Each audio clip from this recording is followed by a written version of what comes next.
بسم اللہ الرحمن الرحیم۔ خوشگوار ازدواجی زندگی کے موضوع پر آج ہماری تیسری قسط ہے۔ علماء نے لکھا کہ کسی کو بھی کبھی بھی اذیت اور تکلیف مت دیجیے، کیونکہ اللہ کے نبی کا ارشاد ہے کہ اصل ایمان والا وہ ہے کہ جس کے ہاتھ سے اور جس کی زبان سے دوسرے مسلمان محفوظ رہیں، نہ ہاتھ سے تکلیف ہو نہ زبان سے تکلیف ہو۔ دور حاضر کے ایک بہت بڑے بزرگ ہیں، ان کی بڑی مشہور ایک تفسیر ہے، بڑی دنیا پڑتی ہے۔ ایک دفعہ ان کی بیگم کو اپنے والدین کے گھر میں جانا تھا، تو کہنے لگی حضرت میں تو جا رہی ہوں، تو شام تک کی واپسی ہوگی، آپ ایسا کیجیے گا کہ مرغیوں کو دانہ وانہ ڈال دیجیے گا۔ ان دنوں میں حضرت وہ اپنی تفسیر مکمل کر رہے تھے۔ انہوں نے کہا جی ٹھیک ہے، وہ چلی گئیں، حضرت بھول گئے۔ تفسیر لکھنے کے لیے بیٹھے، وضو کیا۔ اب جوں ہی بیٹھے تو یوں لگا جیسے ذہن بالکل خالی اور صاف، سوچتے رہے، پوائنٹ ذہن میں آتا نہیں تھا۔ پریشان ہو گئے کہ یا اللہ کیا ماجرا ہے۔ تب اچانک یاد آیا، اوہو بھئی مرغیاں بھوکی پیاسی ہیں۔ فوراً اٹھے، دانہ دیا، پانی وہاں پہ رکھا۔ اس کے بعد لکھنے بیٹھے تو ہاتھ رکا ہی نہیں، چلتا ہی چلا گیا۔ آپ اندازہ لگائیے کہ مرغیوں کو، جانوروں کو تکلیف ہو، اللہ علم روک لیتے ہیں، اور جہاں بیویوں کو تکلیف ہو رہی ہو وہاں اللہ کی رحمتیں کیسے آئیں گی۔ اسی طرح حکایات اولیاء میں ایک جگہ نظر سے گزرا کہ ایک آدمی کی بیگم تھیں اور کام کرتے کرتے کوئی نقصان ہو گیا ان سے۔ اس نے کہا چلو یار اب نقصان ہو ہی گیا ہے تو معاف کر دیتے ہیں۔ اللہ کا کرنا ایسا ہوا، کچھ عرصے میں ہی وہ بندہ انتقال کر گیا اور اپنے کسی دوست کو خواب میں آیا۔ انہوں نے پوچھا بھئی کیا بنا تمہارا؟ خواب میں کہنے لگا ایک دفعہ میں نے بیوی کو اللہ کی بندی سمجھ کے معاف کیا تھا، رب نے سامنے کھڑا کر کے اپنا بندہ سمجھ کے مجھے معاف کر دیا۔ میں نے اسے اللہ کی بندی سمجھ کے معاف کیا، رب نے مجھے اپنا بندہ سمجھ کے معاف کر دیا۔ تو احادیث سے یہ ثبوت مل رہا ہے کہ نبی علیہ السلام کی امت کو تکلیف نہیں دینی۔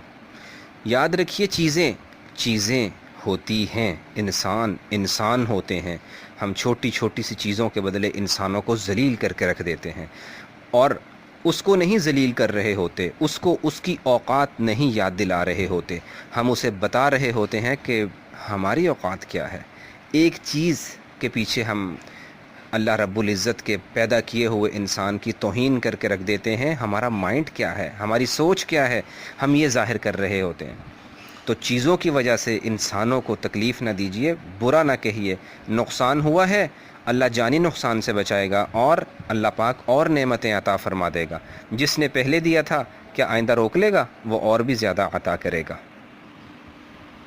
اور علماء نے لکھا ہے کہ بعض اوقات بیویاں محبت کرتے کرتے شوہر پہ غالب بھی آ جاتی ہیں، تو اللہ کے نبی اس چیز کو بھی پسند کیا کرتے تھے، بھی کیا پرابلم ہے، غالب آ بھی جاتی ہیں تو پھر کیا ہوا۔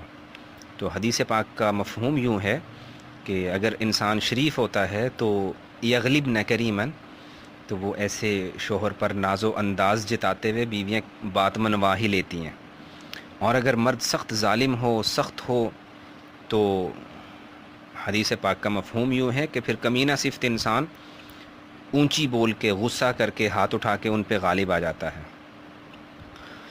تو ارشاد فرمایا کہ میں یہ چاہتا ہوں کہ مجھ پہ وہ غالب آ بھی جائیں تو کوئی پرابلم نہیں ہے، کوئی مسئلہ نہیں ہے۔ یہ محبت کے انداز ہیں۔ جہاں پر دین کا نقصان ہو رہا ہو، رشتہ داریاں ٹوٹ رہی ہوتی ہیں، بعض اوقات کوئی ایسے پرابلمز پیش آ جاتے ہیں، وہاں پہ علماء سے کنسلٹ کیجئے، اور اگر ایسا مسئلہ نہیں ہے تو پھر ناز و انداز اور محبت کے جو طریقے اللہ کے نبی نے سکھائے، تو فرمایا کہ وہ غالب آ بھی جائیں تو اس میں کوئی مسئلہ نہیں سمجھتا۔ اسی طرح شوہر حضرات کو چاہیے کہ اخراجات میں تنگی نہ کیا کریں۔ پیسہ جوڑ جوڑ کے بچا بچا کے گھر والوں کو تنگی میں مبتلا کیا ہوا ہے، یہ کون سی زندگی ہے؟ جو اللہ نے حیثیت دی ہے خرچ کیجئے، ختم ہوگا وہ اور دے دے گا، نہیں تھا تو بھی وہ دیتا تھا، اور لے کے آئے نہیں لے کے جانا نہیں۔ تو اپنی حیثیت کے مطابق کچھ نہ کچھ انہیں اتنے پیسے دے دیے جائیں، جہاں چاہیں وہ خرچ کریں، اس کا سوال ان سے نہ کیا جائے کہ کہاں لگائے تھے، کتنے لگائے تھے۔ وہ صدقہ کریں، کسی کو ہدیہ کریں، کسی کو گفٹ دیں، کہیں مہمان کے آنے جانے پہ یا اپنے اماں کے ہاں جانے میں وہاں کوئی چیز لے جائیں، جو بھی کریں ان سے سوال ہونا ہی نہیں چاہیے کہ میں نے جو آپ کو پیسے دیے تھے وہ گئے کہاں پہ۔ اور اسی طرح بعض خاوند حضرات کی یہ عادت ہوتی ہے کہ وہ بیوی کو اس کے والدین سے نہیں ملنے دیتے۔ یہ بہت بڑے ظلم کی بات ہے، بہت بڑے ظلم کی بات ہے۔ بعض اوقات اپنے پیرنٹس شوہر کے کہتے ہیں کہ کیوں لے کے جا رہے ہو، تو انہیں بھی محبت سے بتا دیا جائے کہ ماں جی ان کے والدین ہیں، لہٰذا ہم نے ان کو ان کے والدین سے ملوانا ہے۔ اور علماء نے لکھا کہ اگر آپ بہت اچھی والی فیملی لائف گزارنا چاہتے ہیں تو زبان سے تعریف کرنا بھی سیکھیے۔ ہمیں نیچے گری ہوئی پینسل کوئی بندہ اٹھا کے دے دے، ہم اسے بھی شکریہ کہہ دیتے ہیں، تھینک یو، بہت شکریہ، آپ نے میری ہیلپ کی۔